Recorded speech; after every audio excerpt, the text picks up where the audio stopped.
Hi everyone. Today we are going to know about how to write a paragraph.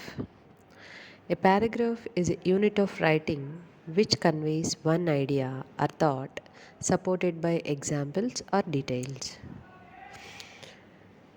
Every good paragraph has a main idea which is expressed by the topic sentence. ఇక్కడ మనం ఈరోజు వీడియోలో ఏం తెలుసుకుంటున్నాము అంటే అసలు paragraph writing అంటే ఏంటి అంటే ఒక ఐడియాని కానీ థాట్ని కానీ డిఫరెంట్ ఎగ్జాంపుల్స్తో డిఫరెంట్ డీటెయిల్స్ ప్రొవైడ్ చేస్తూ మనము ఒక పర్టిక్యులర్ కంటెంట్ని ప్రొవైడ్ చేయడమే ఈ పారాగ్రాఫ్ రైటింగ్ అనమాట.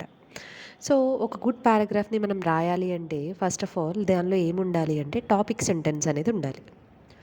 Okay, then the topic sentence is either placed first or at the end of the paragraph. ఈ టాపిక్ సెంటెన్స్ని మనం ఫస్ట్ అయినా ప్లేస్ చేసుకోవచ్చు, లేదు పారాగ్రాఫ్ ఎండింగ్లో అయినా పెట్టుకోవచ్చు.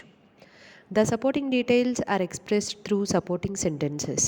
సో మనం ఏదైతే ఏ పర్టిక్యులర్ థింగ్స్ని అయితే సపోర్టెడ్గా మనం ఇస్తున్నామో వాటిని సపోర్టింగ్ సెంటెన్సెస్ అంటాం. ఓకేనా? Then all the facts or details are given one after another that leads to a summing up sentence. ఎప్పుడైతే ఈ పారాగ్రాఫ్ రైటింగ్లో మనకి తెలిసిన ఆ పర్టికులర్ డీటెయిల్స్ని వీటన్నిటిని ఒకదాని తర్వాత ఒకటి ఇస్తూ వెళ్తూ ఉంటామో, అలానే ఫైనల్గా సమరైజ్ చేస్తామో దాన్ని సమ్మింగ్ అప్ సెంటెన్స్ అంటాం. లాస్ట్లో సమ్ చేసే ఆ సెంటెన్సెస్ని కలిపి అక్కడున్న డీటెయిల్స్ అన్నిటినీ సమ్మింగ్ అప్ చేసేసిన తర్వాత వచ్చే ఆ సెంటెన్స్ని మనం సమ్మింగ్ అప్ సెంటెన్స్ అంటాం.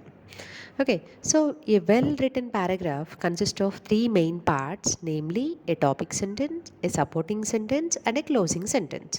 That is nothing but summing up sentence. Okay,